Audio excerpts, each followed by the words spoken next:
Bookreview.com. It's me, Donnie. It's him, Ian, over there. We got an action-packed schedule for you. And one of the more interesting times of the season, Ian, is when we come on the air, we get to have some fun, and we have a full fourth quarter over there in London that we can break down and update you with anything that has to happen. But this show is designed for one thing. It's 1 hour. It's action-packed. It's designed to get you ready for kickoff and put more money in your pocket. Ian Cameron joins me today on this glorious Sunday in November. Ian, how you doing, buddy?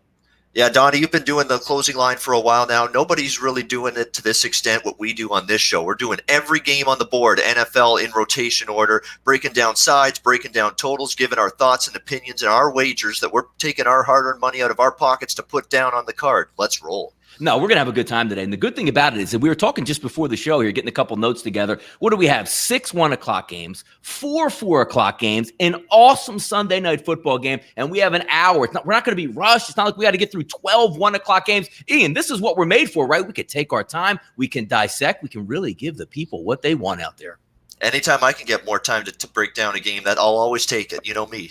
Absolutely. Well, just to keep us updated here on the game, I was actually messing because when there's a game on TV and it's an NFL game and it's Sunday and I'm chomping at the bit at 1 o'clock, I go ahead and say, you know what? Let me look through a couple notes here. I'm like, you know what? I think I like the Jacksonville Jaguars in the first half. FanDuel out of New Jersey I think it was Sugar House out of New Jersey had a line of plus a half, minus 120. I'm like, you know what? I think they're going to be okay. And by goodness, Deshaun Watson reminds me a lot of Russell Wilson. And when you bet against the guy, he crushes you on third down. A lot of that in the first half. And we quite frankly, Ian, a lot of that throughout the game. This team looks like they were the more prepared team heading over to London in this one.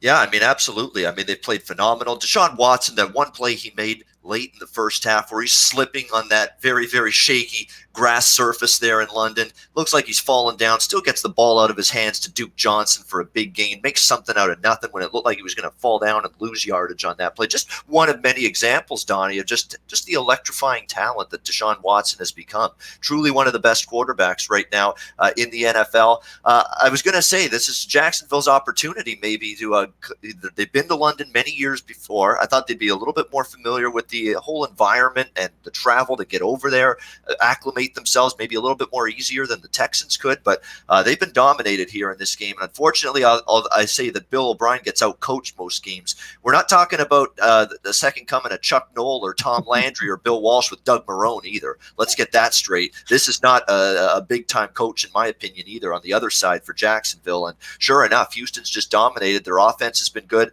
And I've been impressed with their defense, Donnie. The secondary's banged up. There was cluster O-line injuries for Houston coming into this game. They've managed to hold it together and really put on a great performance. I'm thoroughly impressed with what I'm seeing from the Texans today. It's pretty good because what you anticipate from the Houston defense is they're going to stop the run. They've stopped it all year long. But when you enter in the game, sometimes, it's a week-to-week game. You have all week to break it down. And usually when you're out, your best left tackle, like your best lineman overall is not going to play. It's like, no, that's going to be an upgrade to the defense. And then you flip it over to the other side. The one guy that gets you pressure and can dominate the line of scrimmage, J.J. Watt, he's out of the football game. You come in, Bradley Roby is already down. We also saw some other injuries, Jonathan Joseph going down mid-game. You're saying, my goodness, Jacksonville's got to really take advantage of this because the one thing we thought would happen is Gardner Minshew would get time in the pocket to make some plays against a damaged secondary. Hasn't taken place. As I said, like Jacksonville, we're 8 minutes to go in the fourth quarter. Houston's got the foot. The Jaguars have 3 points in this game. You can't expect to win anything if you can't move the football here. And they just turned back in the red zone, a challenge that went awry for Doug Marrone. Another example. I don't know what he was challenged that for, to be honest. But Jacksonville's just absolutely been stymied. And it's against by a short-handed defense. Total yardage just flashed up on the screen, 340 to 222 in favor of Houston. So they're full marks for this lead, 19-3. I actually bet Jacksonville, and I mentioned this to you, Donnie, before we came on the air with this show, that because Gardner Minshew is just going to keep chucking the football and firing downfield, even when he's down 16 in the fourth quarter. We just got to hope Jacksonville gets one more stop here and gets the ball back one more time to give me a puncher's chance with that live bet. Yeah, the good old NFL, Ian, sending over a product which we think will be okay, and it ends up getting 22 points so far combined with about 8 minutes to go, and looks like a blowout fashion is what Houston's going to be able to win. But I'm just impressed when you watch Deshaun Watson make play after play after play, which actually the Jacksonville Jaguars just came up with a third down stop. So we'll see if Jacksonville can turn up the heat a little bit, but looks like it's going to be a Texans game. Let's get to some breakdowns here on the card, Ian. We're going to go right up to Buffalo, looking for a bounce back, embarrassed last week versus the Philadelphia Eagles. One of those games, sometimes you call me in like a measuring stick type game, how the Bills going to perform. They didn't come up last week, but this week going to get a little bit easier here from what you're going to face with the Washington Redskins. 453, 454. Washington going up to Buffalo. Haskins going to get his first NFL start today, and that's always a tricky thing. We're going to talk a little bit more later in the day at the 4 o'clock games. Another instance where a rookie quarterback's going to get his first look in the NFL from a starting perspective. Over under this game, Ian, opened up 37s, 36.5, depending where you're shopping at SBRodds.com. Across the board now, we're seeing double digits and higher, minus 10.5, even some 11s peeking through. And I got to tell you, usually when we look at this number the same way we did last week, right? It's like, oh my God, the number's way too high with the Miami Dolphins. They should be able to hang around. And they did, a couple weeks previous. And now you're getting a look at that same sort of scenario. But the one thing I can't help but look at is coming into this game, we saw already what Haskins has become so far in the NFL. Not quite prepared. An ultra talent. He was great in college, but he's just not ready to perform at an NFL level. Coming in 30th in points, the Washington Redskins on offense, and 30th in yards, 31st in passing, and 25th in rushing. Where's his points going to come from? And do you back Washington and just say, you know what, that whole Buffalo Bills motive, it's too many points to give them?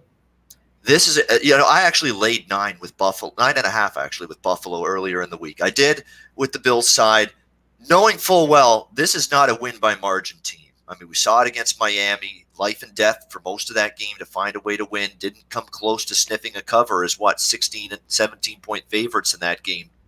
That's the concern. Buffalo's not a win by margin team. Run the football, keep Josh Allen in short down and distance situations, control the clock, possess the ball, and play good defense and win those slugfests. That's the Buffalo Bills' MO. But here's the problem, though, to me, with taking Washington with all these points.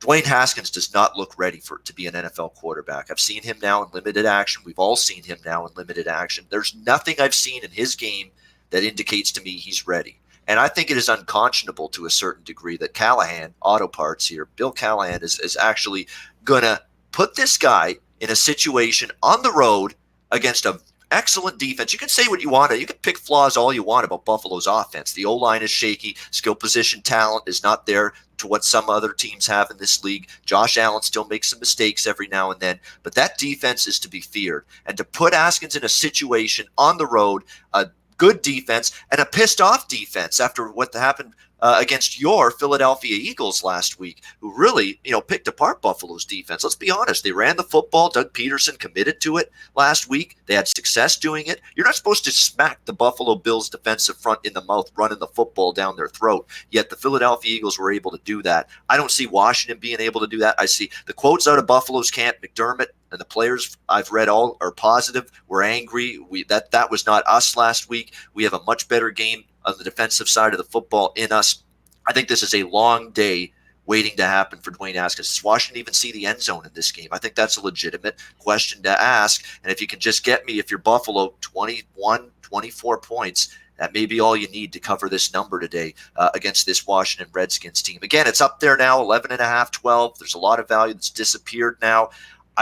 Let me just preface this by saying, even though the number's gone up, Donnie, there is no freaking way that I want any part of the Washington Redskins here today. I got a good number at 9.5, and I'm going to lay it here with Buffalo. I think you're spot on with how you're approaching this game, because there are some synopsises that you want to take out of it, because there are key numbers. You saw the 9s up there. You knew later in the week they weren't just going to throw Case Keenum out there because you cleared concussion protocol on a Saturday, because they're not playing for anything, the Washington Redskins. You're going to take health into perspective, and you might be able to sneak in a rookie start and say, you know what, he's taking all the snaps this weekend. He's not going to be thrown in the second quarter in a bad spot. He's going to get all week long to get ready. But the point I look at this football game, because sure, we can say, Buffalo Bills favored by 10 points. Oh my God, no way, no way, no way. I hear you on that. But when you're taking a look first, like a Miami Dolphins team, you have a veteran that's thrown a few hundred touchdowns or whatever in his career. He might throw it in the triple coverage, but you know what? He's seen just about every defense and he can work his way through. Now you're getting into a rookie, because when you're betting football games, you say, okay, I want to take the Washington Redskins. When I look at the Redskins and try to formulate a theory on why I would back them, yes, keep it on the ground. Yes, play really good defense. And maybe Josh Allen is off on 2 or 3 deep balls like he usually is per game and doesn't connect. So you keep the points down. But when I keep getting back to the seminal moment in this football game, Ian, I look at Dwayne Haskins. It's not even about like touchdowns to me. when he drops back to pass, does he know what he's looking at? Can he call the play in the huddle in time for the play clock before it goes off? Can he make the adjustments at the line of scrimmage? Because McDermott is going to throw the kitchen sink at this guy look-wise. When I break that all down, the points really don't add up to me in this situation. So, I like it under 9.5. In the pick six contest, I got 9. But if you're still looking at 10-10, I still lean towards the Buffalo Bills because I know where their offense is actually coming from and competently.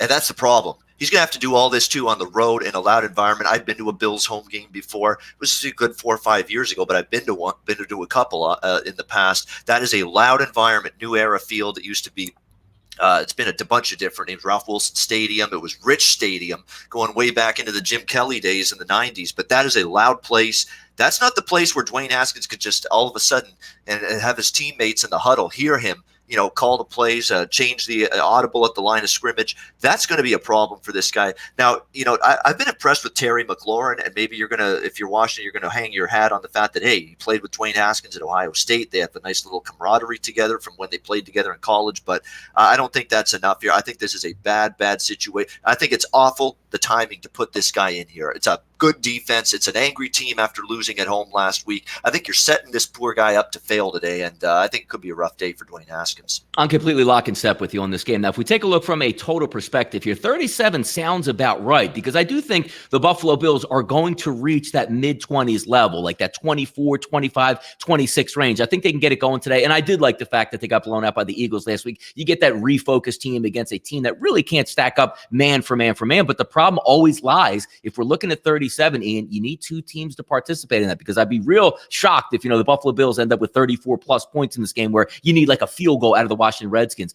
They're going to have to get into double digits, and that's where it lies. So even looking at this football game 37, I don't really recommend taking anything on like a 41, 41 and a half in that range. But look, if I don't think the Washington Redskins are going to score, what happens when the Buffalo Bills get a 14-3? They're not airing it out. They're just going to take the air out of the football at that point. So theoretically, I'm still leaning towards an under. Any thoughts on the total in this game? Well, that's the thing, and the line indicates that there's a good chance Buffalo's up by a pretty comfortable margin late in this game. And if that's the case, it's bleed the clock, run the clock out, run the football. It's just you're not going to be looking to, and Sean McDermott doesn't usually look for style points when he gets up big. This is a situation where I could only bet this game under the total, but I'm not getting involved in 37s with an under. It's simple as that. I remember I felt this way about the Saints and Bears a few weeks ago. It was 37, and you had block punts, and you had some special teams touchdowns, and that can always blow you out of the water when you're betting under at a total this low. So I lean under. It's an under matchup, but you're not going to see me betting unders at 37. I just don't do it. No, you're right about it. And talk about that Saints game versus the Bears. You get onside kicks at the end of the game. You get a blowout. Who thought you had a blowout situation where without some of your top guns, you're still able to hit some of those numbers that they did in that Bears game? We'll keep an eye on that Bears game in just a few moments, Ian. But before we get to, let's head down to Carolina, 455, 456, Tennessee and Carolina. My thoughts have stayed the same all week long in this game, which usually, us handicappers, you get that good feel like you see the first odds open up on Monday. Tuesday, you think about it. Practice reports come back. I might flip back 3 or 4 times on a game to try to build a case. And I got to tell you, Ian, I've stayed with the Tennessee side the entire week as long as you're staying above that 3.5 number, because the initial breakdown of this game to me was, well, look, Carolina got embarrassed last week. Yes, they did. They're still a really good football team. You look at Tennessee, the way they play, they're a good football team and even got a little bit of a shot in the arm. How about that from Tannehill starting at quarterback as opposed to Marcus Mariota? The problem that comes in this game, if you do think that the Carolina Panthers can win, or if you do think the Tennessee Titans will win, the thing that breaks it down is I don't see a blowout. I'm seeing like a touchdown or a 1 possession or less, which leads me to believe if I can get the 3.5 or 4 points with Tennessee, I'm going to lean towards that direction. I think it's going to be a methodical type game. I don't think either one of these teams are necessarily going to stretch the field, some dink and dunks, use up some of that clock. Can it hit a total? Because, we're only talking about 43. We'll get in that in a moment. But, Ian, I got to tell you, I'm leaning Tennessee, leaned it all week long. I'm going to stay the same way here on Sunday. Yeah, I went against Tennessee last week and paid the price for it. I had Tampa off the bye with Bruce Arians, and I thought he'd coach some mistakes out of Jameis Winston. Unfortunately, Jameis Winston making the same mistakes he's always made, throwing bad interceptions, making bad decisions inside his own 20-yard line, and basically gift-wrapping touchdowns for Tennessee last week. But that was frustrating, so to watch that. But let's give Tannehill credit. 71% completion rate for him since he's taken over at the quarterback spot. Just a little bit more of a reliable passer. Obviously, comparing him to Marcus Mariota, it hasn't been a debate. At least he's given them a little bit more accuracy, a little bit more fluidity in the pocket. Compliment Derrick Henry running the football for this Tennessee team. Obviously, from a spot perspective, it's probably a good little spot here for Carolina. They're off the embarrassment against San Francisco. It's the first loss they've had since Kyle Allen took over as the starting quarterback for this team. We'll see if they can bounce back. But it's concerning to me, their offense. They have put up a lot of points, Donnie, the last few weeks. A lot of it's been these weird special teams touchdowns, some defensive touchdowns. This has not necessarily been because of an offense that's been moving the football up and down the field and piling up yardage and piling up points. The offense has been sort of hit or miss, and it's concerning that they're going up against a pretty good Tennessee defense. They've shown that pretty much all season. That's what's held them in so many games. You know, Christian McCaffrey's your one weapon, and there's not enough consistency, I think, from the other options that Ryan Tannehill has to work with here. So it's a conflict game for me. Tennessee catching points, I'm always interested. You don't lay points with Tennessee, but you can take points with Tennessee. This is their role. They've been a miserable favorite again this year, but catching points as an underdog, they've been solid. I don't want to go against Carolina in the spot, but I understand the case for Tennessee. And certainly, even though I like the spot for Carolina, I'm a little bit gun-shy laying 3.5 against this Tennessee team, the way they've played with Tannehill.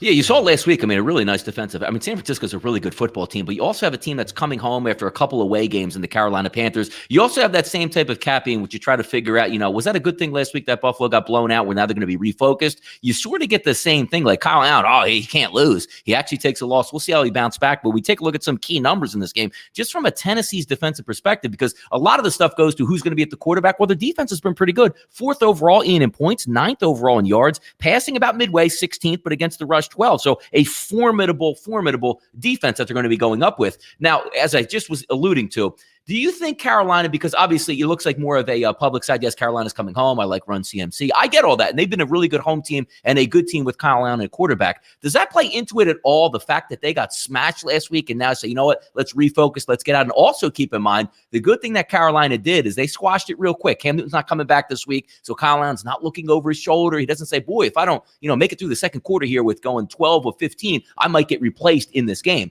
Any sort of theories on like why you would look at that direction? Yeah, I mean, definitely, obviously, the spot, first of all, because they're off a blowout lot. And Kyle Allen's been solid. I think Kyle Allen, though, again, the win-loss record looks great. This is not a guy that's moving the football, chucking it around through the air and moving the team consistently through the air. He's doing enough. He's way more of a game manager, I think, than a guy that's carrying this team offensively through the air. So it's going to be about, with Christian McCaffrey, get him involved. Unfortunately, this may not be a great matchup to get going. Tennessee, pretty stout up front. They've done a solid job that way. Again, Carolina, I would be interested in them laying less than a field goal, not at this current number. And again, Tennessee, if you bet the underdog in Tennessee games this year, you've done quite well. Yeah, it's an interesting game to take a look at. Now, also, 43 opened up at 41, Ian, 40s. And of course, be like, hey, you know what? That seems a little bit too low. We're going to get some good weather. So now up to 43. I still don't have a great feel. Like, I've actually bounced back and forth. And I can see both of these teams getting in the 20s. But also, I can see if we're not hitting home runs in this game, and both defenses do have athletic front sevens, I could see one of those 21-17 type games, close to the line on the side and close to the 9 on the total here. Yeah, it is. I mean, I would lean a little just because it's a low number to the over in this game, but it's a very small lean. I still think Carolina's offense is going to struggle a little bit today against this Tennessee, especially their defensive front. Will they be able to get off the line of scrimmage? I'm not so sure. And on the flip side, you know what Tennessee's going to do? I think their offense is perked up with Tannehill, but they're methodical. They run the football a lot with Henry. It's a short to intermediate controlled passing game. You're going to see that. That's not necessarily beneficial to people betting over the total. So those are my concerns. I would lean over at the current number because I think it's pretty low, but it's not a total I'm involved in.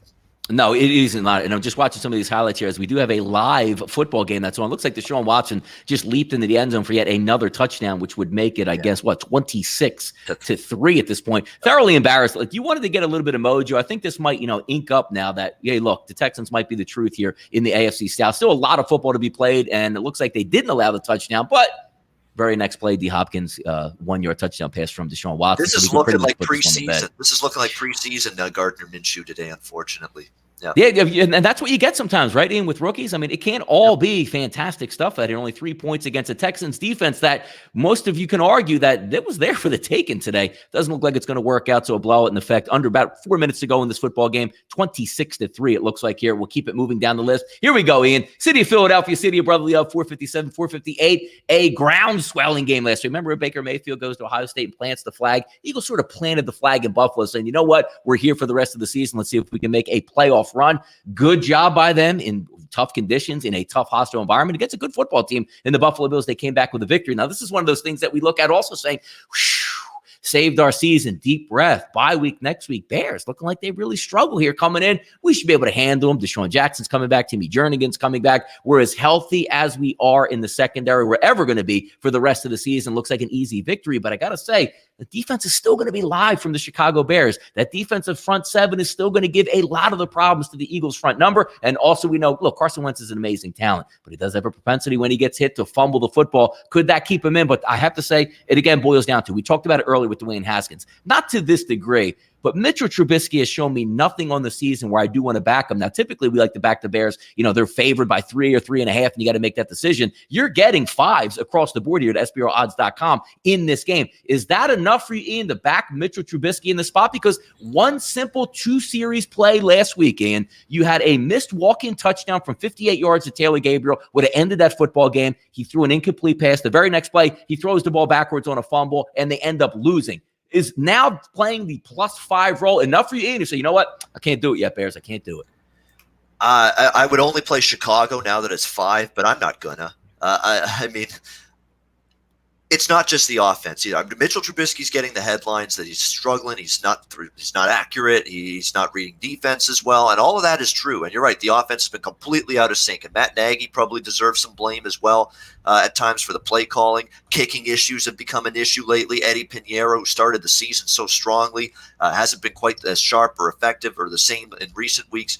I need to talk a little about this defense, which has proven themselves in my mind to be a little bit overvalued and overrated a little bit. We saw the Oakland Raiders in London push this defense around. We've seen New Orleans push this defense around. This defense has not been that dominant, we're going to win the line of scrimmage battle defense that I think they've got the talent to be. They haven't played like it on the field consistently lately for the Chicago Bears. That's a concern because Philly's still got a good O-line, and the way Philly ran the football down a very good Buffalo defensive front's throat last week.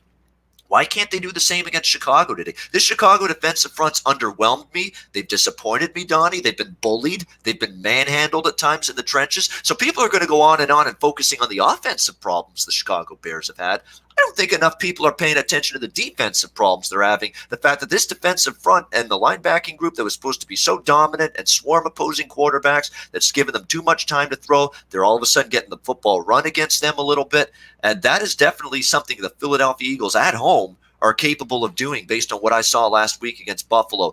Problem is now it seems like a one-way freight train. Everybody and his brother loves the Eagles here. They open 3. It's up to 5. I smell a rat. I smell maybe a Chicago desperation spot. They know the season's starting to spiral out of control. Kind of has that save your season kind of mode to it for the Bears today. So that's the reason why I'm a little bit scared of joining this Eagles freight train here today. But I think it's worth mentioning Chicago's defense as just a big problem too. The offense is going to get the accolades and the headlines, and Trubisky's issues. This hasn't been the same Bears defense so far this season either. Yeah, you know what's interesting about this game too? Woke up early. As you know, I'm only a couple miles from the stadium itself. It was crisp, it was cool, and there was no wind. But where the Philadelphia Eagles play, it's in an area called Point Breeze, so you do get a little bit of a breeze down there off the water of the Delaware River. So that might play into. And the reason I'm bringing this up here is not because Mitchell Trubisky or Carson Wentz might not have trouble throwing deep.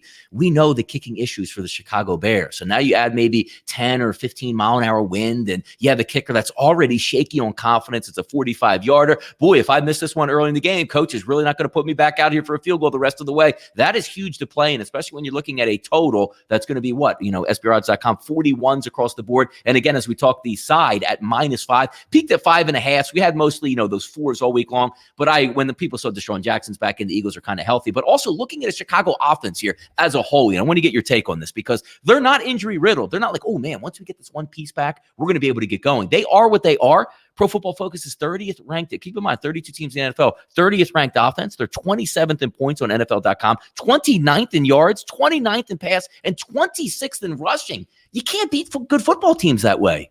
No, I think the skill position talent, especially a receiver, needs to be upgraded a little bit for the Bears. I mean, it's Allen Robinson and who else really on this team from a receiving standpoint. Taylor Gabriel's okay, but he drops passes at times. The running game's been shaky this season. I've been disappointed with both David Montgomery and Tariq Cohen, and I think you've got to sometimes, blame the O-line a little bit. Where are the holes? And Trubisky, for an athletic guy, and he's still getting swarmed under at times, the O-line has to take some blame. It does. I mean, it's so easy to target the quarterback when things aren't going well and falling apart for an offense the way they are for the Bears. But it's a team game. It's an entire unit that has to play well. The quarterback's got to make the right reads and throws. He's got to get the protection from the O-line. They've got to run block well. The receivers have to run good routes. The running backs have to find the open holes and get to them quickly. All of that has to be in concerto. Everything is out of concerto right now for the Chicago offense, but Trubisky's a big problem, but there's other areas. This O-line's been horrendous so far, and that's a concern to me going up against the Eagles front seven today. Yeah, if I'm looking in this direction, this game, I do like the Eagles. Anything under 6 is probably relative because, again, you could factor in missed extra points. So if you're getting 5, I'll still stick with the Eagles in this game. And I actually, even though Pinnacle opens up 44 this week, Chris opens up 45, and it's down to 41. 41.5 still available at FanDuel here. I still like the under in this game because I don't think the big plays are going to come from both sides. And especially looking at Mitchell Trubisky, the way they played last week, you're going to lean on the running game. The Eagles got their running game going. Even though they forget about the offensive struggles that the Bears have had. That defense is still coming to play where it's not quitting. You could expect the Eagles maybe in the high teens, the low 20s in that type of environment. So let's just say like a 23-14 is probably doable. I'm still looking towards the under. Ian, do you have a feel on the total in this one? Yeah, I mean, I wouldn't argue with the under, that's for sure. Again, it's with 41. We've seen some crazy situations with the Bears where they've scored on defense, they've given up special teams, they've gotten special teams touchdowns. That would be the one concern. But yeah, I would definitely lean under the total, but stayed away from it. Yep, should be a fun one here. It's nice weather in Philadelphia, as I said. You're looking at low 50s, minimal wind out there. We'll see what the Bears come to play with. We'll see how healthy Deshaun Jackson is. Is this one of those, Ian, where he gets 3 plays in and then you see the tent pop up on the sideline and he goes in to get checked out? Could be there, so keep an eye on that one. But we'll keep moving forward here. 459, 460. Minnesota and Kansas City. This is a real interesting game because it's a shame. Me and Ian are really excited for the night game tonight, the Ravens game versus the New England Patriots. This one could have been on that level if you had Patrick Mahomes healthy going up against the Minnesota Vikings, but it's Adam Thielen's going to play in this game. He is up, so he's not on the inactive list. A lot of inactives there for the Kansas City Chiefs heading into this game. But I have to say, I'm really surprised at this because, you saw the lines where it was like -2, -1. People are already figuring Mahomes is going to be out. But the minute he goes out, and then you see the inactives in, we're looking at 5.5s across the board. When is too much here? Because I got to tell you right now, I like the Kansas City Chiefs getting the points here. Yeah, I mean, Kansas City, they didn't get the money last week, Sunday night against Green Bay, but that the offense didn't look totally inept with Matt Moore running the show, which some people I'm friends with said, it's not even going to be the same offense. I said, Matt Moore, there's too many weapons. It's a good offensive line. It's a good scheme and game plan that's thrown out there week in and week out by Andy Reid and for that Kansas City offense. He'll put Matt Moore in a spot where he can at least be somewhat effective. And he was more than somewhat effective. I thought he played well last week against Green Bay. What's the problem, though, Donnie? It's the defense. Remains the problem for the Kansas City Chiefs. It's going to be what probably holds them back in the AFC grand scheme of things when it's all said and done. Not enough pass rush, not enough ability to stop the run. You talk about teams that have been bullied in the trenches. Teams have run the ball down Kansas City's throat, where we talked about it with Chicago a little bit. That's what's been happening a little bit all season, really, with the Kansas City Chiefs. I mean, you've been able to run the football very effectively, very successfully all season long against this Chiefs defense. They've been a little bit soft in the trenches. I hate using that word. It's a harsh word, but I think it fits here when you're talking about this Kansas City defense. So what does that scream to me? It screams to me of a good Dalvin Cook player prop over game. That's what it screams to me here today. In fact, I'm interested in – we don't talk a ton of props, but this is one that stands out to me. Dalvin Cook over rush yards in this game. I think he has a field day. Maybe even throw in receiving yards because you can throw it to him as well, a combo with rush and receiving yards. I think he's a big component of what the Vikings do offensively today against this Kansas City Chiefs team. We don't think of Minnesota as an over team, but I think you're getting a reduction in the total here with Mahomes out. I think Kirk Cousins and the offense can move the ball here. 45.5. Not my best bet, but we saw it last week. Another Kansas City game flying over the total, and Patrick Mahomes didn't have to be on the field for that game to still fly over the total. I think it can get there. 45.5. It's not on the top of my card today, Donnie, but I got to play over 45.5 in this I one. like it. I like where you're going at. I like Kansas City because I just think it's a little bit too much. If it was around maybe that's still that 2.5 or 3 range for Minnesota, maybe you'll be leaning in that direction. But I got to tell you, I'm with the safe wavelength here because Andy Reid is going to be able to dial stuff up. They're going to be able to score points. And you're right. Looking at Kansas City's defense, Ian, 17th in points, 24th in yards. But the one that really sticks out, boy, when you got to stop Dalvin Cook, you don't want the 30th ranked rush defense coming to town because as a favorite for the Minnesota Vikings, right? What do you think is going to take place the most of the game? The Vikings should be in the lead, so the running game should always be intact. But I do think that Kansas City is going to be able to punch back. I'm with you there on the total in this one. We'll keep going here. 461, 462. We go to some really good football games in. Then we go to some games that sort of like scratch our head and you say, you know what? Should we really be breaking this game down? Darnold and Fitzpatrick and a team with one win going nowhere. It looks like they were going to implode at the deadline because feelings got hurt. And you have the Miami Dolphins who already said before the season even kicked off, hey guys, we really don't want to win. So any team that plays against us, here's the welcome mat. Come in, stomp us. We're going to have a little bit more fun in the draft than we do during the football season. But as I take a look at it, Ian, it gets in that same direction because I think the Jets are a much more talented football team overall than the Miami Dolphins, who traded away just about every piece they could possibly have. But the one thing they do is Ryan Fitzpatrick at quarterback. He should be live in this football game. And how much do you trust the Jets offense at this point? Now, look, when you've seen who the Jets played, it's not a cupcake schedule that they've had. They've been tested even playing New England twice over the past month. That doesn't help out your statistics. But Robbie Anderson should be able to get off today. Jamison Crowder should be able to get off today. Le'Veon Bell should have room to run, and Sam Darnold shouldn't be seeing ghosts because he's really not going to have a pass rush in his face. But it's the Jets laying points on the road, and I don't know where that clubhouse is, Ian. Across all sports, especially as we get to the second half of the season, one of the philosophies, NHL, I use it.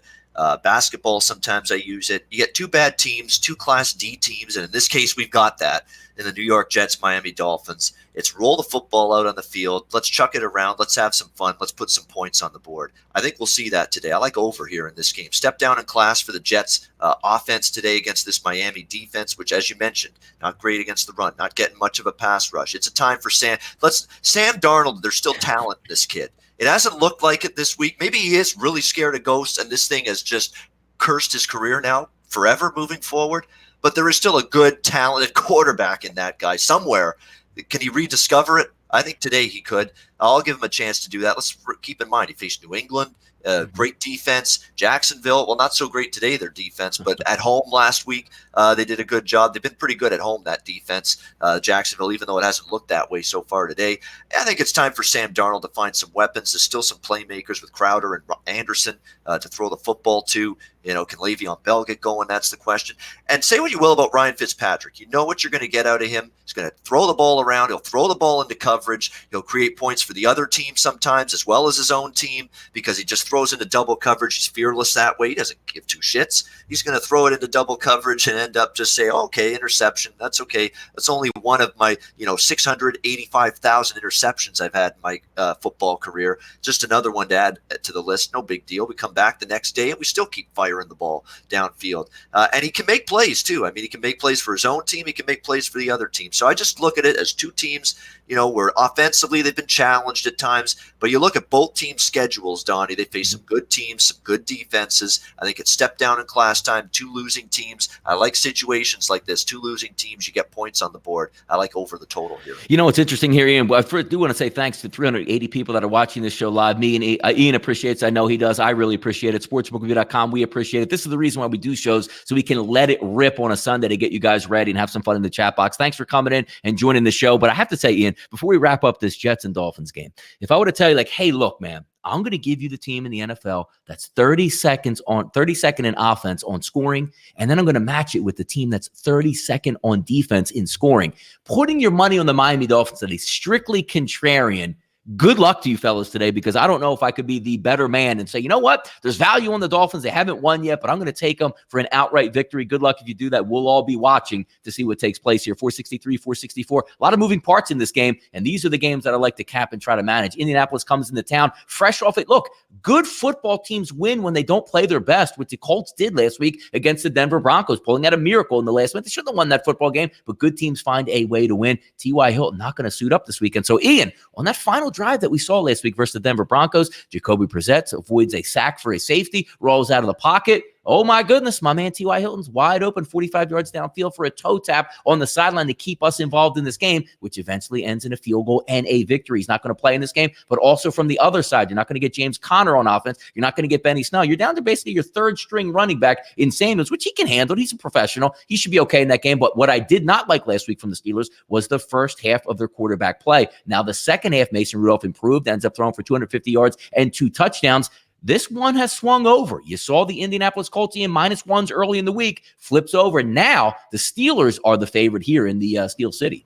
And I don't agree with it. I like Indianapolis here in this game. I've been an Indy fan all year. I've backed this team quite a bit. And I understand there's a case for Pittsburgh. You know, there's a team that still believes in that locker room right now. They can make a playoff push, and that kudos to them. And they're better with Mason Rudolph, clearly, than Devlin Hodges. There's no question about that. And Mason Rudolph can play, so it pains me to have to go against Pittsburgh, because I looked at Pittsburgh as a little bit of a bet-on, undervalued team with Mason Rudolph at quarterback. But here's my thing. I think the Colts just find ways to win games. They're incredibly well prepared. Preparation comes into this handicap for me, because you're going to give me the choice of Frank Reich or Mike Tomlin from a coaching standpoint. I'm going to take Frank Reich. I mean, that's all there is to it. I know there's major concerns injury-wise earlier in the week with the Colts. T.Y. Hilton, we know, is not going to play, but there were a lot of guys questionable. We didn't know if Malik Hooker was going to be good to go. We didn't know if Justin Houston was going to be good to go. They're upgraded to probable, so some good news for the Colts on defense. They're going to have Hooker in the game. Houston's going to play. It looks like Danico Autry on the defensive front's upgraded. Kenny Moore in the secondary is going to play. On offense, they are going to have tight end Eric Ebron upgraded to probable. So it looked really scary early in the week, this Colts injury report. It's looking a lot better now. And now that they're a lot healthier, I was starting to get a little shy of the Colts side, but I'm looking at this injury report. They look like they're going to have a healthier team on both sides of the football than I thought earlier in the week. I know there's some people like Pittsburgh. I respect the case for Pittsburgh here, but I've cashed a great ATS record this year, Indy. I lost with them last week with Denver, and Denver was the right side there. But that shows you that Indy didn't come close to their A game, Donnie, last week, and they still found a way to win that game at home last week against the Broncos. I just think I'm going to take my chance in the pick 'em price range with the Colts, with Brissett, and with the better coach here, and Frank Reich. So give me the Colts here in this one. Yeah, you know what's interesting also, because when you take a look at the Indianapolis Colts and the way they're set up, you know, you have that nice approach where T.Y. Hilton can beat you deep, which can open stuff over the middle for Eric Ebron, which they have a great offensive line and a quarterback that usually makes the right decision. So with that component taking out sort of that deep threat option, I look directly at the total in this football game, because we have 43.5 as we opened up at SBRodds.com. We are now down to 40 in that range. And I got to say, Ian, it's crazy. It's 40. I still agree with the under, because what I'm getting out of both teams, Pittsburgh's still a top 5 defense overall in the NFL. You don't have that big playability. So what do you think you're looking at here? We want to keep the game in 3rd and 1, 3rd and 2, 3rd and 3. Just move the change, which means that clock is moving. I would be surprised in this football game, to be honest, if both teams, Ian, hit the 20s in this one.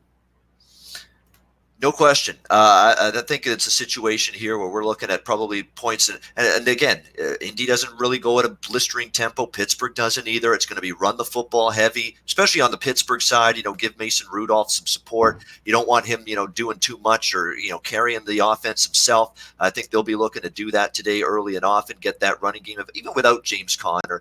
I still think Jalen Samuels is a capable guy running the football for the Pittsburgh Steelers. For the Indianapolis Colts, you're going to get a pretty good dose of Marlon Mack, as you do every single week. It's a balanced offense that way for the Indy Colts. They run it, they throw it. They don't ask Brissett to do too much. The Colts defense, it's a bend but don't break defense, but you saw last week against Denver in the red zone repeatedly showing up and keeping the Broncos out of the red zone. They give up yards, the Colts defense, but inside the red zone, they've been phenomenal all season long, and that could be the difference in this game going over or under. You find those good red zone defenses, chances are you're going to get some unders with teams like that. 1 o'clock hour is down in. We got 4 games at 4 o'clock. We got 2 actually at 4:05, 2 at 4:25. Let's start hitting those games, 4:65, 4:66. This is one game in. I'm also really intrigued at waiting for the inactive list to show up here. Matthew Stafford, Derek Carr going to go head-to-head. One would think we would get some points in this game. Opened up early in the week, 51, 51.5. Now showing 51. Even in New Jersey at FanDuel, Ian, 50.5. But the line has moved as well. Chris opened off short, -1. They're actually showing a -3, +100. But the prevailing line across the board is 2.5 with some juice. really reluctant to push that to the 3 number, which we can see, obviously 3 being a key number. The one thing we know the Detroit Lions can do and do well, that's going to be throw the football. The one thing we know that the Oakland Raiders can't stop, well, they don't stop that much on defense. They're really bad against the pass. So Matthew Stafford should have some wide open lanes to hit those 3 wide receivers. And also compounding that is Detroit doesn't really bring a running game to the table. Most of their guys are injured. Carson actually went to the injury list earlier this week, so he's going to be out for this football game. So J.D. McKissick, I guess, is going to be the lead back, which doesn't really instill too much fear in an Oakland defense. But flipping around to Oakland, they've been very good on offense and very efficient. You're going to get a team first look out in Oakland in a long time at this football team for the home crowd. But also, Ian, no longer on one side of the field. You're going to be kicking anywhere from 30 to 45 yards off of a surface that is a baseball infield, since the Oakland A's are now out of the playoffs and out of baseball completely since the last time they've been home. Now you're going to get a clean surface. I think we get some points in this game. I really like this over the total. In terms of a few games over I like, but nothing like this one. This is one of my favorite top plays today.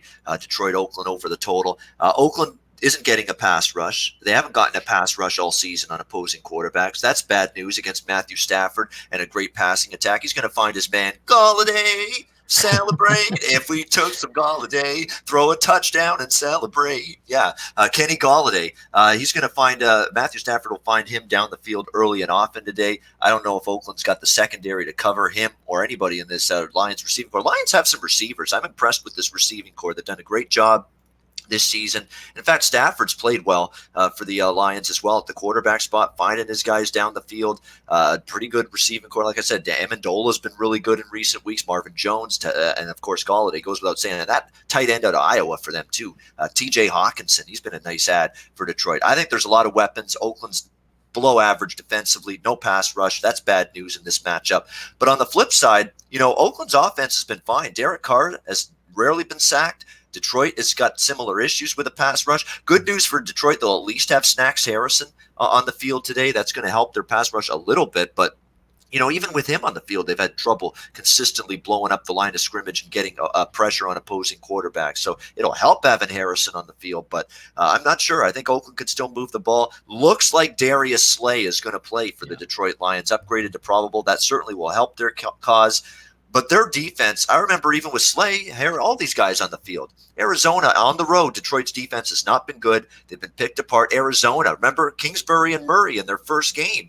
Rookie head coach, rookie quarterback, shredded the Detroit defense, especially in the second half. Their defense on the road's been weak. I think it's a touchdown fest here in this one. So Lions and Raiders over 51. I got a push last week with Houston, Oakland. Over the total. I bet it at 51. It landed on 51. I think we get over that 51. This looks like 31-27 to me. Yeah, Ian, when we're talking about NFL, it's nice to run the football and you can get first downs and open some things up. But I tell you what's really nice when you're trying to take a look at some total action. Oakland's defense on the season, Ian, 30th against the pass overall. Detroit does them 2 better, Ian. 32nd overall. If we just look at some rankings here, points, this is Oakland's defense. Points, 28th, yards, 25th, passing 30th, rushing 9th. And then if we flip it over from the Detroit Lions perspective, 26th in points, 31st in yards, 32nd in passing, and 26th against the rush. Let's get some points in this game. I think we can both agree on that. But you're right. If you say 4 o'clock and Darius Slay is down, you should just pop some bottles here on that total because that's going to look pretty good in your favor here. But we'll keep an eye on that as well. 467, 468, we're going to go up to a rainy Seattle. Not rainy today, though. 52, 53 degrees. Light winds. You're actually getting some that's like summer weather up there, Ian, for the Seattle game today. Winston's going to head into town. And how about this line movement? Opens up at 6.5 offshore Pinnacle early in the week, Ian. They're down to 4.5's popping up. This line has steadily gone lower. And I got to tell you, I agree with the line movement. But now we're talking about saying, all right, I'm going to get Tampa Bay by about a touchdown. Now it's creeping down lower and lower and lower at this point. You're saying to yourself, when am I going to get too sharp on this game and say, maybe if, Tampa Bay doesn't win this football game, boy, it would have been nice if I had the 6 points when it was 6.5 early in the week. I don't have a wager on this game, even though saying I do agree with the Tampa Bay line movement, but I do think we're going to get some points in this game. 51 points in this one. The one thing that Tampa Bay does really well is slow down the running game, which is great. Just give me more Russell Wilson through the air, more of those wide receivers attacking the secondary. Give me more Mike Evans and more Godwin on the opposite side. I like points here, Ian. Yeah, I would lean over the total. I'm going to be a glutton for punishment and take Tampa Bay one more time this week, even after they beat me last week, or Tennessee beat me against them last week. This is almost, if we don't win this game, we might as well just wrap up our season right now. If you're Tampa Bay, they're 2-5. This is a must for them, even though it's a tough team, a good team on the road. If they would lose this, I think it's pretty much curtains for this Buccaneers season. They're talking like it's save their season kind of spot here. Focus is there, intensity's there for the Bucs, and they played well enough to win. They probably should have beat Tennessee. Turnovers did them in, penalties did them in. I thought they shut down Tennessee for most of that game. They played good defense. You mentioned one of the best run defenses in the NFL. Todd Bowles is one of your classic cases. He can't head coach worth a damn, but put him in a defensive coordinator spot. He can get the job done. He's been a solid coordinator. Has been that way again with Tampa here on Arians' coaching staff. They've got a good defense. Here's the issue with Seattle.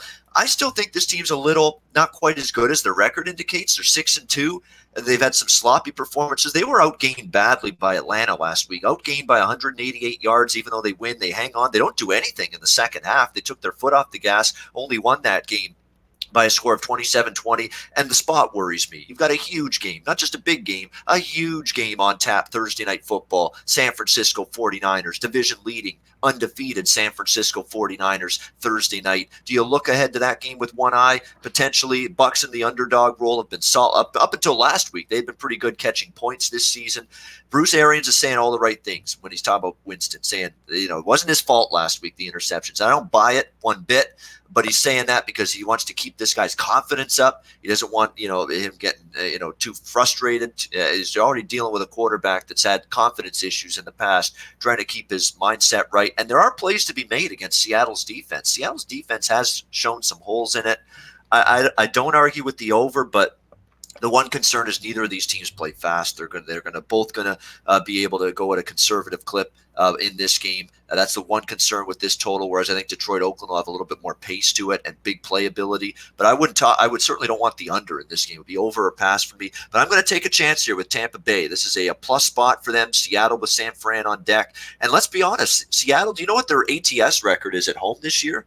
0-4. Against the spread at home. They've yet to cover a point spread at this ballyhooed and big-time 12th man home field edge that they supposedly have. Not against the number they've had it. 0-4 ATS at home this year. And I think they'll be in tough to cover a home point spread in this one today. No, it should be an interesting because we're looking at Tampa Bay's 5th overall in points in the NFL, 15th in yards. And it's one of those things that comes down to, Ian, because, again, you're not getting more than a touchdown. Technically, it is a hostile environment, but we just go back a couple weeks. We saw Baltimore shell them at home. Not to say Baltimore is the same type of team that Tampa Bay is, but the mystique is a little bit rubbing off there where you can go up there and play football. Let's not even forget opening day. A horrible Cincinnati team almost knocked them out outright at home in that football game. But it's one thing that always creeps into me, Ian. We're human. You're a gambler. I'm a gambler. We break the game down. Jameis Winston hanging in the pocket a little bit too long, strip sack fumble by Clowney, throws it up, a terrible tipped interception that never should have been thrown. Does that ever creep into your mind? Say, you know what, even though I like the numbers and I agree with the line movement, you just think to yourself, say, man, Jameis Winston, this team kills me every once in a while. Exactly. Well, they killed me last week, so that's why I said I'm a glutton for punishment, trying Tampa Bay again on the road here in Seattle. And Seattle's defense is down a notch, but they can still get pressure ever since they got Clowney. There's no question about that. And Winston in a loud environment is more than capable of making a mistake or two, much like he did last week. And I fully get that. And if I have to beat myself up at the end of it and Seattle's won and covered the game because of another Jameis Winston mistake, I will admit that, hey, I knew what I was getting involved with and I knew what I was getting into betting the Bucs today, and let the chips fall where they may. No, I agree with you there. And how about this? This is the perfect segue, Ian. So we talk about its football team and a quarterback's like, man, boy, he makes some of the dumb decisions there, which cost me money. This guy continuously does it. 469, 470. That is Baker Mayfield is going to go on the road into a tough environment. Now, look, you don't have to outscore the Denver Broncos in this game per se. You don't have to be a gunslinger. We talked about the first game of the day, Dwayne Haskins getting his first NFL start. Make him make the mistakes. You take a look at Allen getting his first start and first snaps, technically, for the Denver Broncos here in an NFL uniform. Now we look at this football game and say, all right, so we're going to do it again. Favored by 3. Now it's up to 4. So theoretically, Ian, to catch that ticket, you're going to have to win by a touchdown. Every time I watch Cleveland, they're so talented. They have talent at wide receiver. They have talent at running back. They have a quarterback that when his head is right, he can make the throw. You have a front athletic, front 4, specifically athletic front 7 for Cleveland. You're now healthy in the secondary. None of that played out last week against New England Patriots. They embarrassed themselves and threw the football game basically in the first half, three turnovers and 6 or 7 plays right off the bat. You can't do that. Denver's got a really good defense, a top 5 defense, which maybe they can make the mistake. But I got to tell you, if Cleveland can't win this football game, I'm not an advocate for saying, everybody needs to lose their job and you got to trade football players away, but there are some serious problems with how this football team is built, Ian, if they can't beat the Denver Broncos today. Yeah, I'm on Cleveland here. I am. I got 3 minus 125 early in the week. I like it at 4. I'm going to go ahead and say if you're only getting 4 right now, and you are only getting 4 if you haven't bet it yet, I still like them at -4. I really do.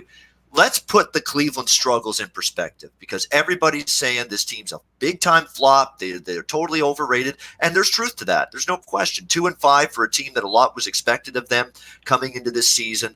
But let's examine what Cleveland's been through this season. Since September 22nd, they've played the Rams, the Ravens, the undefeated Niners, Seattle in a tough spot, at New England last week. That is a murderer's row strength of schedule for the Cleveland Browns. And I view this as not just a little, I view this as a significant step down in class for the Cleveland Browns. They're punching way below their weight today against this Denver team that can't win close games, that has Joe Flacco making mistakes, that has a defense not getting stops when they need to in crunch time. Vic Fangio getting questioned, play calling getting questioned by Joe Flacco, who, by the way, won't even play in this game today.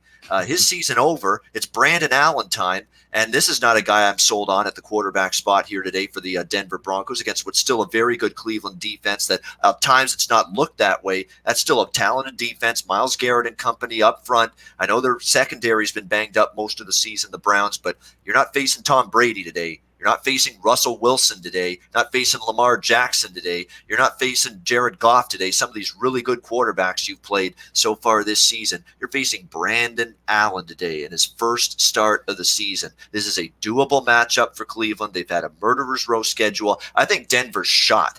S-H-O-T, shot. Mentally. That was a brutal loss last week against the Colts. They finally think, hey, we're going to win a football game against a good team. No, you're not. You found a way to lose. Your season's done. Your record is terrible now, 2-6. I don't buy this home record, this home ambiance that Denver has at Mile High. They're 1-3 straight up at home this season. Yeah, Cleveland's the better of these two teams talent-wise. I know that the record's not much better, 2-5, but this is a step down in class, and I like Cleveland to take it. It worries me that Freddie Kitchens, I'm laying points on the road with Freddie Kitchens. That's my fear. Just like I'm taking Jameis Winston again when I know he can make mistakes, but damn it, Cleveland's the better of these two teams talent-wise. I think Denver's tapping out. Season's done, and it wouldn't surprise me to see Cleveland win going away. Like, even though Cleveland doesn't have the greatest defense, like on paper here, they can do some things that can really frustrate a young quarterback. Again, starting with the secondary being healthy, but 2 really good edge pass rushers that can really ratchet up. So if we say like Cortland Sutton's going to get his 4 for 70 yards today, and Lindsey on the ground goes, let's just say 80 yards, where's the rest of the offense coming from, Ian, in this football game? That's just the way I say. I didn't bet this football game because I'm still in that mode where, last week I had Cleveland first half +7. I'm like, look, man, just go out there, play some decent football. And they absolutely turned it over on themselves, where I'm banging the table going, I should have known this was going to happen. Like, they didn't even give themselves a chance or me a chance to cover that first half. And when it was all said and done at the end, when they blocked the field goal with about 2 minutes and 20 seconds to go, I said, look at this. Here comes the ray of sunshine. They're going to be able to drive down the field, at least get me a field goal to get me a push. They go backwards on that drive. And I said, you know what? It's exactly what I deserved. They didn't cover full game either. Should be an interesting one going over under this one. ENSBRodds.com, 39.5. I still leans towards an under. A couple minutes left in the show. 2 games to get to. Green Bay and the Chargers, 471, 472. Game might as well be up in Lambeau because this crowd is going to be 10-1 probably in with the Packers fans out there in that small soccer stadium. Line finally pushing through. And what I mean by that is we saw the 3s all week. We saw the 3.5s heavily juiced, almost thinking this game was going to stay at 3. Breakthrough this morning, 4s primarily across the board, and points. And I agree with this. Opened up at 46 at SBRodds.com. Ian, we're up to 50s. I think we get points in this game. But finally, if you are a backer for Green Bay, scratching your head that you got the 3, maybe 3.5, and the line's not moving. What's going on? 80% of the tickets coming in on the opposite direction. Line is moving in the right directions in here, and let's see what happens in this game. But I would lean towards the points in this game if it was me, Ian. Yeah, this is a game I'm not involved with a ton in this one, Packers and Chargers. For the Packers, it's look, you're right. You're not getting any home field edge with the Chargers. I will not back the Chargers in this stadium. I just don't. And even though they're the dog, they're not laying points this time around. That's not a home field edge. You mentioned it. The Cheeseheads will be out in full force. It would be Packers or nothing for me in this game from a side perspective, but you are coming off the big Sunday night game against the Chiefs and now staying outside the conference here, laying points on the road. That's just not the kind of spot that I'm wanting to lay 4 with Green Bay in, though I'd lean slightly to them. What's the Chargers offense going to look like today? Obviously, they get rid of Ken Wisenhunt, offensive coordinator, fired. We've got Shane Steichen taking over as the offensive coordinator. And I really, throughout the course of the week, looking at this game, made a point of it to see what's this guy saying. What's he going to do? What kind of changes is he going to make to this offense? Doesn't really sound like he's going to change a whole lot. He's going to say tweaks, little alterations here and there, but no pace adjustments. No, we're going to throw the football more. No, we're going to run the football more. It seems like it's going to be just a little tweak here and there to the offense they were running all season under Ken Wisenhunt. Maybe they expect a little more creativity, maybe a little bit more of a wide open game. Maybe that's what bettors are thinking, because this total's been hammered. 46 up to 50 now. How about a 4-point move in this total? I don't necessarily disagree with it, but it's pretty high now, 50, and it's not like the Chargers offense has been totally in sync most of the season. So buyer beware if you're getting in on the over now at 50, in my opinion. Yeah, no, you're right about it, because it's when you get the best of the number, which usually plays out, and that 47 number and above is always a big difference, especially going from 46 to actual 50 in this spot. If we take a look at both offenses here, we're probably going to be as healthy as we're going to be on both sides. Packers figure that they're getting Devontae Adams back today. Hunter Henry looks like he's back in Pro Bowl form at this point. Keenan Allen struggling with a hamstring injury this week, didn't have really any problems in practice. He's going to be full go. And also for the first time all season long, I believe, or at least actually it is the first time, because Melvin Gordon held out, as all 3 running backs are going to be available, healthy and ready to go for the Chargers. So nice weather conditions that you usually get out there. Not a huge home field advantage, obviously, either way, with the actual loudness point. It's not like you're going into Kansas City. So I do think we get some points. Let's spend a couple minutes here. Ian, 473, 474. New England and Baltimore, the marquee game of the day. Tom Brady opens up as a 4.5-point favorite at Chris. That's down to 3 across the board at SPRodds.com. And I do agree with it, but the old adage comes into say, look, New England hasn't played anybody, but they smashed everybody. Their defense has given up less than a touchdown a game. Lamar Jackson, if you can scheme him right, can you stop him? Nobody's really been able to do that all that well this week, even though you say, Cleveland bounced Baltimore early in the season. They still scored 25 points in that football game. This comes down to execution by Brady and the offense. Do we go against Bill Belichick, or do we just learn our lesson and say, every time we do this to ourselves, New England wins and we lose money out of our back pocket? You know what? I bet against New England Monday Night Football 2 weeks ago against the Jets, and midway through that first quarter, after Darnold throws the interception and they go down 10-0, actually they held them to a field goal there, went down 10-0 in that game. I'm already doing this, punching myself in the side of the head. What are you doing betting against New England? This is a 60% ATS clip team over the last 20 years with Belichick, with Hoodie and Brady, and you're still trying to find ways and poke holes and bet against them. I'm done. I'm not doing it. At this number, it is a New England -3 play or nothing at all for me in this game. And you talk about the Patriots question marks. Yeah, they haven't played anybody. Yeah, their statistical profile is great, but mostly against cupcakes. Baltimore's got issues too. Their defense hasn't looked great this year. You've been able to move the football against this Baltimore defense. It hasn't been the same group. Now, Lamar Jackson and company have played a little bit better on offense, but you're going to be asking Bill Belichick, one of the greats coaching-wise, to scheme up a defense that's played extremely well this season to really frustrate Lamar Jackson, turn him into the kind of quarterback we saw from him in the playoff game last year against the LA Chargers. New England's got the coaching staff and obviously the ability to be able to do that and make Lamar Jackson look ordinary. I'm not going to get involved because this feels like a spot too where I finally bet on New England instead of against them and I'll lose. So, but I'll tell you right now, give me a bet on this game. It's New England -3. I don't think this is a vintage Ravens squad. Maybe they'll become one. This is our proof in the pudding game for the Baltimore Ravens tonight. You want to be a big-time force and player in the AFC. You want to think you have a shot for the Super Bowl. Beat the New England Patriots tonight at home. And if you don't, and you look bad doing so, I think we can stick the kibosh in Baltimore being that up there with the other teams in this conference. No, I agree with you. And just to be truth be told, in the Pick Six contest, and I do have Baltimore +3, and in the Audible on the show, I do have Baltimore +3. So we'll go head to head. But now's the time. About a minute and a half left here in the show. We're going to go over some of the closing lines, best plays from myself and Ian. They've been doing really well over the past 2 weeks. I have a 2-pack that I'm ready to go with. And look, We can't give you these odds that are for, hey, man, look, I got the Eagles -4 on Tuesday. No, this is the closing line. What's available right now on the board? Kansas City +5.5 for me. I'll take that in the 1 o'clock game. And also, I'm going to go back-to-back at 1 o'clock, and I'm going to feed right into the Buffalo Bills at 5 dimes currently right now. -5.5 first half. I think the Bills will be up by a touchdown in this game. So full game, Kansas City +5.5 for me, Ian, and the Buffalo Bills -5.5 in the first half. How about you, brother? Yeah, I'll go with 3. That way we, hopefully 2 and 1 or better. There you go. Good man. Let's go with 1 at 1 o'clock. Let's do the Minnesota Kansas City over 45.5. I think we'll see some points even with Matt Moore there. And the 2 that I really like at 4, Detroit Oakland over 51, and give me Cleveland -4 against Denver. We'll roll with those 3. There you go. Yet another closing line edition. Ian, the time goes fast. We broke them all down. We're ready for kickoffs here. This is exactly what's supposed to take place on this show. Thank you for joining us today on the Closing Line, powered by SportsBookReview.com. I'm Donnie Seymour. He's Ian Cameron. We'll be back at it again next Sunday for all the fun out there. Good luck on your wagers, people. And once again, thanks for tuning in and being here with us today. Take care. Good luck, everybody.